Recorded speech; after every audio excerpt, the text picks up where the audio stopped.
dalam kehidupan kita mengambil keputusan itu tidak bisa dihindari, dan kualitas pengambilan keputusan itu akan menentukan kualitas daripada seseorang. Ya.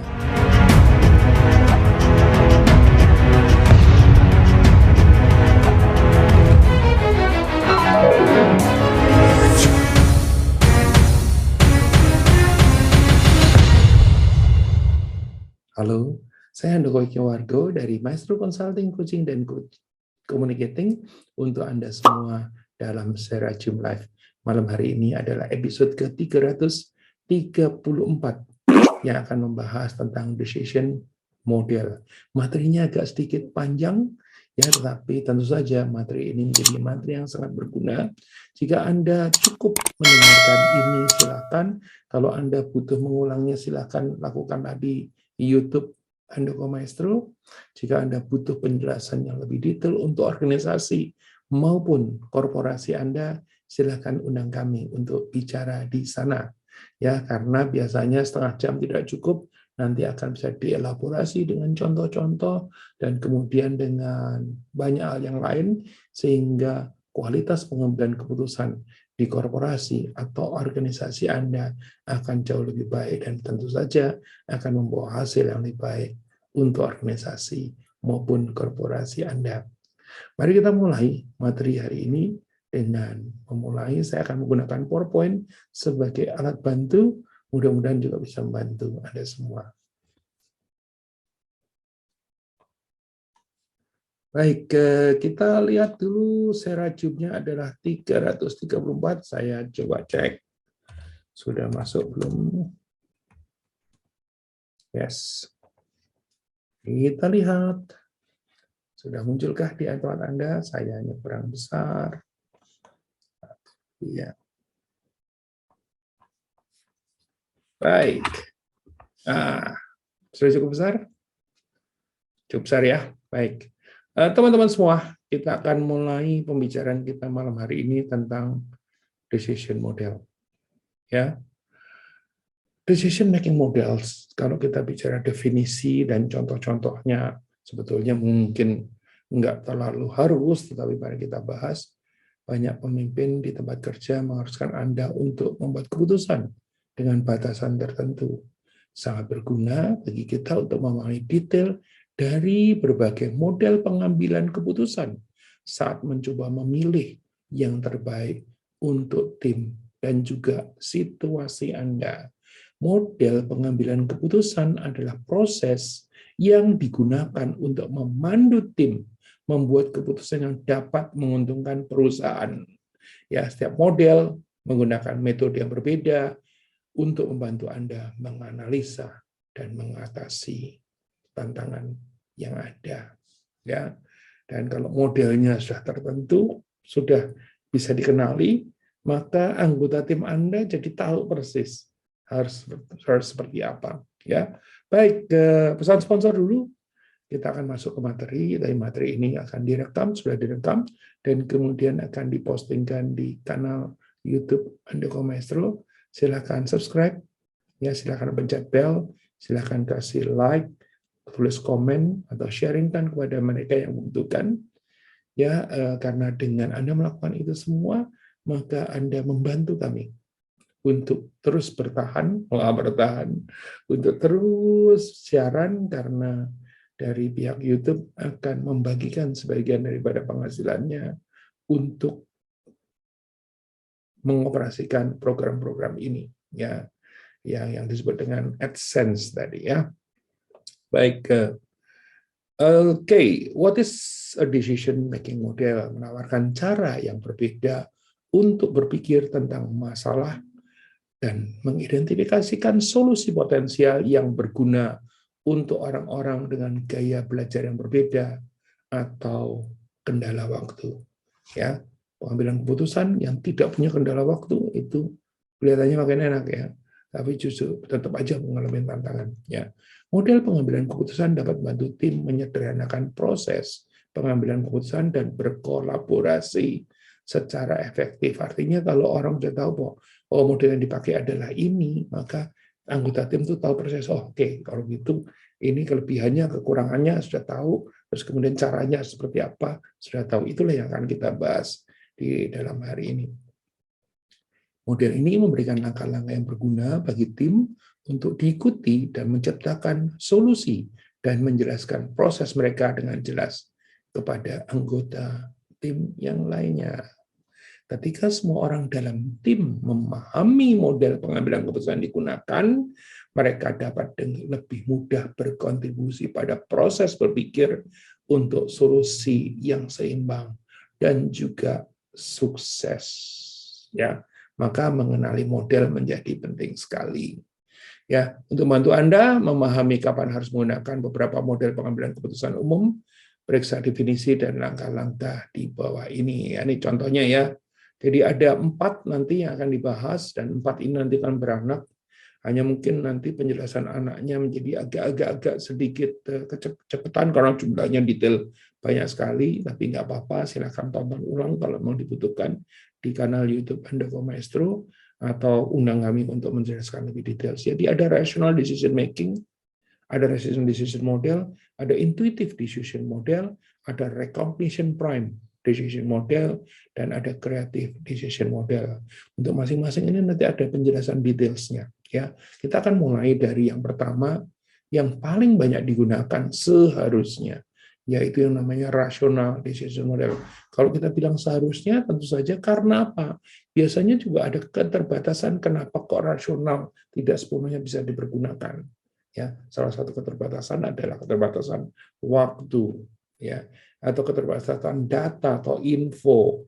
Ya, kalau memang waktunya nggak ada, data infonya nggak ada, maka rasional ini tidak sepenuhnya bisa dipakai. Ya, tapi baiklah kita terangkan secara lebih detail aja. Teman-teman semua, the rational decision model berfokus pada penggunaan langkah-langkah logis untuk mendapatkan solusi yang terbaik. Melibatkan analisa beberapa solusi sekaligus untuk memilih salah satu yang menawarkan hasil kualitas yang terbaik. Jadi tidak hanya satu kalau memang dimungkinkan. Ya, tim menggunakan rational decision model ketika mereka memiliki waktu untuk rapat dan untuk melakukan penelitian atau riset lebih lanjut yang memungkinkan membuat daftar solusi potensial dan mendiskusikan juga pro dan kontranya. Kalau waktunya ada, informasinya juga bisa didapat, maka rasional menjadi paling ideal. Nah, kalau kita lihat langkah-langkahnya ya, langkah-langkah harus dilakukan, ngapain aja sih? Define your goals or obstacles. Ya, definisikan dulu tujuannya mau apa atau halangannya seperti apa. Ya, ini nanti akan muncul di setiap model ya. Ya, jadi definisikan dulu. Jadi bukan hanya monopoli daripada ini. Anda harus menentukan tujuan dan rintangan yang ingin Anda capai atau atasi. Mendefinisikan ini membantu Anda memahami dengan tepat hasil apa yang harus didapatkan dari solusi Anda. Ya, terus nomor 2 adalah tentukan informasi yang relevan. Pertimbangkan untuk mendelegasikan tugas penelitian ke tim Anda atau bertukar pikiran selama rapat, sehingga orang-orang itu bisa mendapatkan informasi yang jauh lebih banyak. Ya, tentukan informasi apa yang tentang tujuan dan hambatan yang relevan, karena tidak semua informasi itu relevan, terutama kalau kita bicara di era yang sangat information overflow gitu ya, berkelebihan ini, ya informasi yang didapat bisa banyak banget, tapi justru menentukan yang relevan ini butuh keahlian tersendiri. Kalau sudah ya, create a list of option. Jadi ya, bikinlah pilihan-pilihannya ya. Dengan menggunakan informasi yang relevan, tim Anda dapat membuat daftar opsi potensial untuk solusi. Coba untuk mendukung pilihan Anda dengan bukti mengapa mereka akan memecahkan masalah, mencapai tujuan Anda, dan mengatasi hambatan-hambatan Anda. Ya, ini kalau sudah langkah ketiga ya. Langkah berikutnya adalah arrange option by their value. Ya, jadi mulai di ini opsinya ini mulai ditatain nih. Oh, ini itu gini ya. Setelah mendaftar opsi, diatur juga berdasarkan kemungkinan keberhasilannya. Opsi yang peluangnya sukses paling tinggi, memiliki nilai yang lebih tinggi tentu saja. Jangan opsi yang dengan sedikit bukti mungkin memiliki hasil yang lebih rendah atau nilainya menjadi lebih rendah. Terus apa lagi? Ya, choose the best option adalah pilihan berikutnya. Ini sudah jelas ya, mempertimbangkan nilai setiap opsi dan bagaimana itu dapat bantu kesuksesan perusahaan Anda. Bersama tim Anda, dapatkan konsensus tentang opsi terbaik untuk solusi dan informasi yang Anda dapat kumpulkan.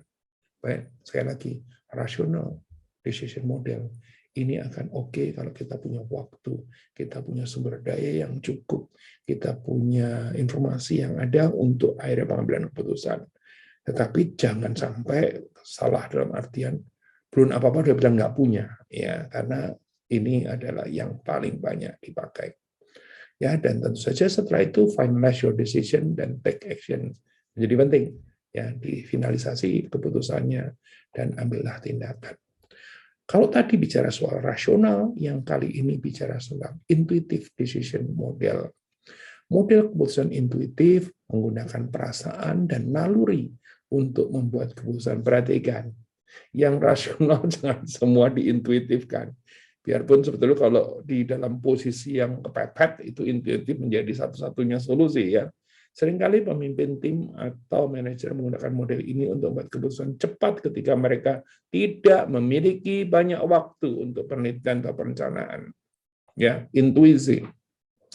Proses keputusan intuitif kurang terstruktur dan mungkin menggunakan pengetahuan sebelumnya tentang tujuan dan hambatan yang sama yang menentukan solusi yang berguna. Jadi intuisi ini akan berjalan relatif baik kalau yang mengambil keputusan sudah memiliki pengalaman yang panjang, sehingga dia sudah terasah dengan pengalaman yang tadi, punya intuisi. Ya.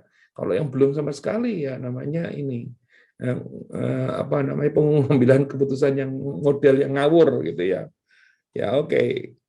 Langkah-langkah apa aja dilakukan? Nah, seperti tadi definisikan dulu soal tujuan dan juga hambatannya. Terus identify similar goals or obstacles. Ya, diidentifikasikan juga.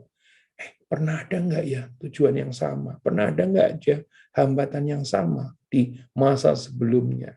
Ya, pikirkan tujuan dan hambatan ini. Terus kemudian kenali juga kemungkinan biasnya. Ya, jangan-jangan ya mengenali bias Anda sangat penting ketika Anda tidak dapat memiliki masukan dari tim Anda. Ya, saya lebih suka yang ini. Gitu bisa. Atau waktu itu rasanya baiknya ini deh gitu ya. Nah, ini bias ini menjadi penting sekali. Pertimbangkan bagaimana perusahaan Anda dapat mempengaruhi diri Anda, tim Anda dan perusahaan Anda untuk memberikan solusi yang potensial. Banyak orang yang tidak menyadari dan malah yakin banget punya putusan gue pasti betul gitu kan ya. Padahal mungkin juga bias ya. Oke, nomor berikutnya adalah menentukan a usable solution, ya, solusi yang bisa dipergunakan. Tentukan solusi yang terbaik menggunakan pengalaman Anda sebelumnya dan juga nilai-nilai di dalam perusahaan Anda. Solusi ideal membantu perusahaan Anda mencapai tujuannya atau mengatasi hambatan sekaligus memberi manfaat bagi tim dan anggota yang lain. Sama seperti tadi, ya, dimulai dari goal, terus belakangan mulai dengan finalize your decision and take action. Kenapa kok ini menjadi penting? Ya, decision itu harus difinalisasi apapun modelnya. Dan berikutnya adalah jangan sampai tidak harus ambil tindakan. Diputuskan tapi tidak ambil tindakan, maka akan menjadi sia-sia belaka. Berikutnya lagi kita coba lihat adalah yang nomor 3. Pilihan nomor 3 atau model nomor 3 adalah namanya recognition prime decision model. Model keputusan berbasis pengakuan. Ya, ini modelnya dibikin oleh Gary Eklund dalam bukunya Sources of Power. Menggunakan pemikiran cepat dan pengalaman sebelumnya untuk membuat keputusan.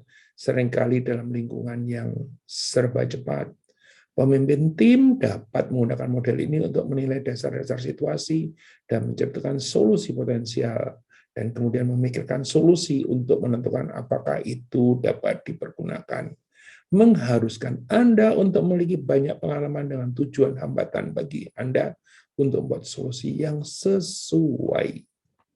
Nah, langkahnya coba seperti apa? Sekali lagi, awal selalu dimulai dengan definisikan dulu tujuan Anda dan juga hambatan. Ya. Nah, yang berikutnya menjadi pembeda adalah consider relevant information and similar situation. Menggunakan pengalaman Anda sebelumnya, dapat menilai situasi dengan cepat dan menentukan informasi atau situasi sebelumnya, membantu membuat solusi yang bisa Anda gunakan. Jika Anda punya waktu, lakukan lebih banyak penelitian tentang bagaimana merasakan tujuan atau hambatan Anda. Nah, problemnya adalah biasanya kita tidak punya cukup waktu. Buat setidaknya satu solusi potensial menggunakan pengalaman Anda sebelumnya atau pengalaman tambahan tentang situasi tersebut. Untuk mempercepat proses pengambilan keputusan, cobalah membuat solusi umum sehingga Anda dapat mengubah atau menambahkan detail saat memikirkannya. Jadi dibikin dulu yang umum. Nanti kalau sudah detailnya menyusul. Consider if the solution works. Pikirkan solusi Anda untuk menentukan apakah itu benar-benar Anda dapat memecahkan tantangan Anda. Mulai dengan mempertimbangkan masalah yang paling jelas dan kemudian mempertimbangkan detail solusi yang lebih kecil. Jadi utamanya dulu ya yang dilakukan. Solusi pertama, if needed, change the solution.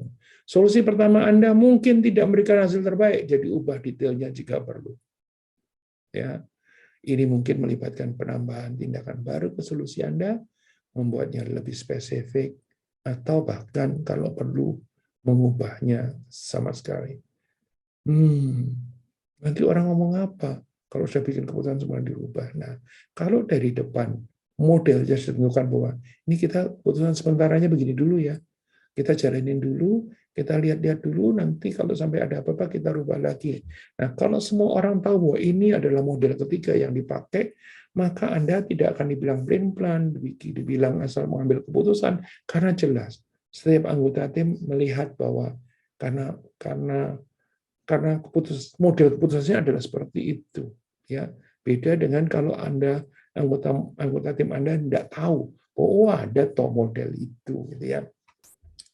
Jadi bisa juga keputusan yang umum tadi detailnya baru nyusul belakangan, bahkan keputusan tadi bisa dirubah sama sekali.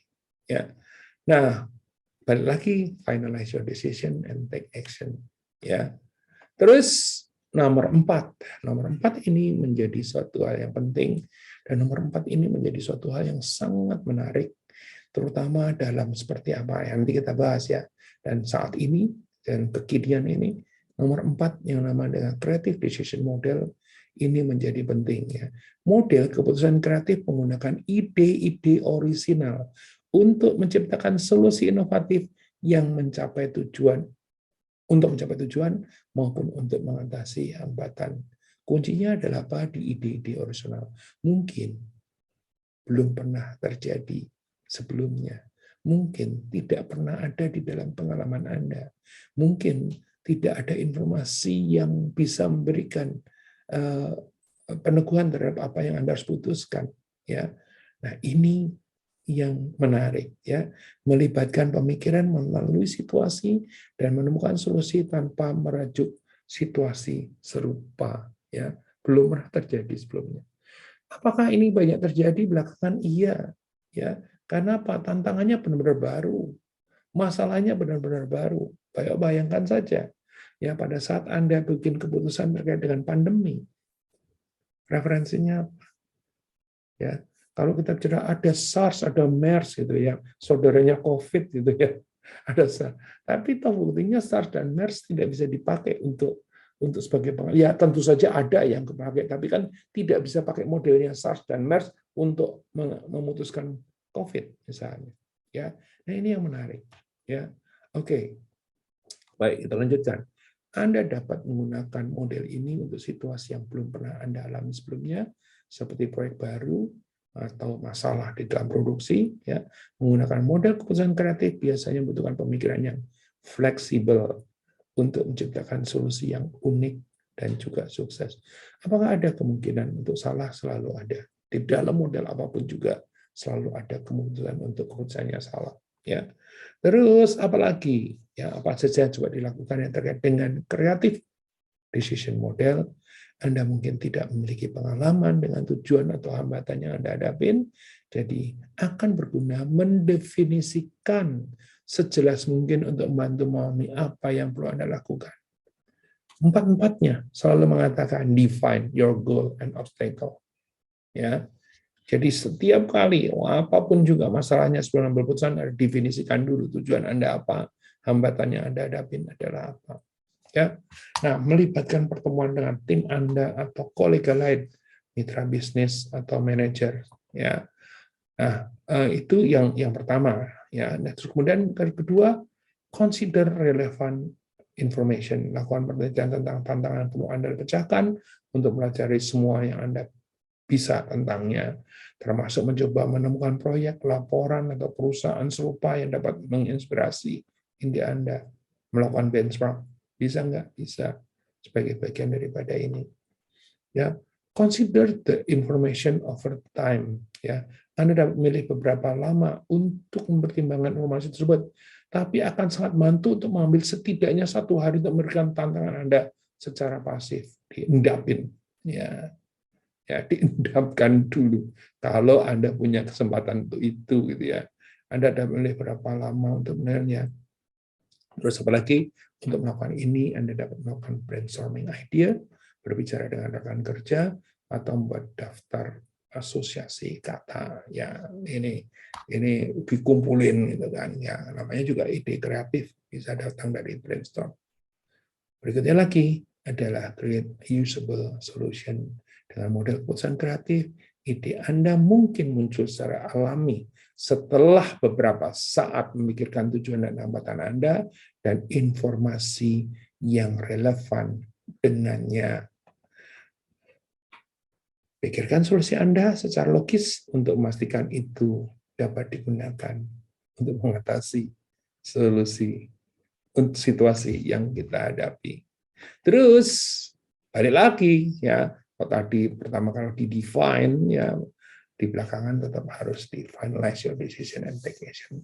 Setelah mempertimbangkan rencana solusi, Anda dapat menyelesaikan keputusan tim Anda dan mengambil tindakan untuk memecahkan tantangan yang Anda hadapi. Memiliki draft atau presentasi solusi Anda untuk menjelaskan kepada tim dengan lebih mudah. Ya, jadi adalah enggak terus foto ini gitu ya, tapi dikasih gambaran sehingga orang tuh tahu kenapa kok diputuskan seperti itu. Habis deh. Biarpun materinya banyak, mudah-mudahan bisa memberikan manfaat. Kalau Anda mau materi lain, mau usul, atau mau minta kontak, mau dong itu diterangkan di perusahaan atau organisasi saya, silakan kontak Mia ya di 0858 satunya 4 kali 2121 Mia di 0858 satunya 4 kali 2121. Baik, materi ini direkam dan kemudian akan dipostingkan di YouTube Handoko Maestro sebagai kanal edukasi. Yang ada ratusan video di sana yang siap untuk Anda pelajari. Ya, bagi Anda yang pengen yang lebih sifatnya inspiratif, Anda bisa masuk ke kanal Maestro Channels. Untuk kedua-duanya baik yang memang di-subscribe ya. Jangan cuma di-subscribe doang, melainkan juga nyalakan lonceng atau bel ting ting gitu ya, agar supaya setiap kali kami melakukan posting sesuatu Anda semua bisa mendapatkan notifikasi. Nggak akan mengganggu kok. Ya, saya selalu melakukan ini untuk kanal-kanal yang saya suka, sehingga saya selalu dapat reminder, malah setiap kali saya mendapatkan. Kalaupun udah tahu, oh iya ada ini, gitu kan. Tidak harus terus kemudian Anda buka saat itu. Yang penting Anda ingat bahwa itu sudah ada materi dipostingkan.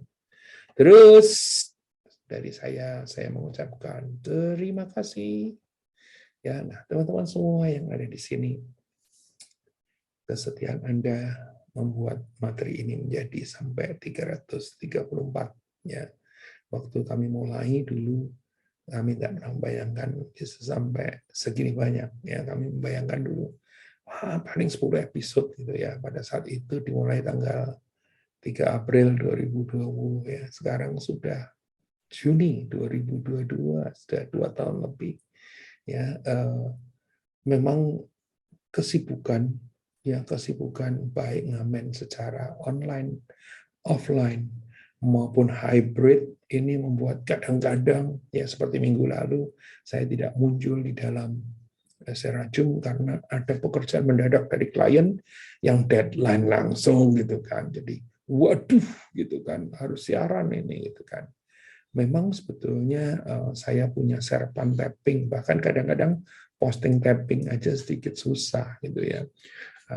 Mohon maaf kalau kadang-kadang tapping, tapi mau tapping atau mau live seperti ini semua sama berguna, biarpun orang-orang selalu bilang saya lebih suka live, bisa saling bertegur sapa, that's fine. Oke. Ya, materi ini jangan lupa dipostingkan di kanal YouTube Handoko Maestro yang Anda bisa akses setiap saat, setiap waktu. Anda bisa bagikan, Anda bisa download, Anda bisa pakai untuk materi training dan free of charge. Silakan dipakai. Ya, oke, baik, teman-teman semua. Mungkin dari saya sementara itu untuk malam hari ini.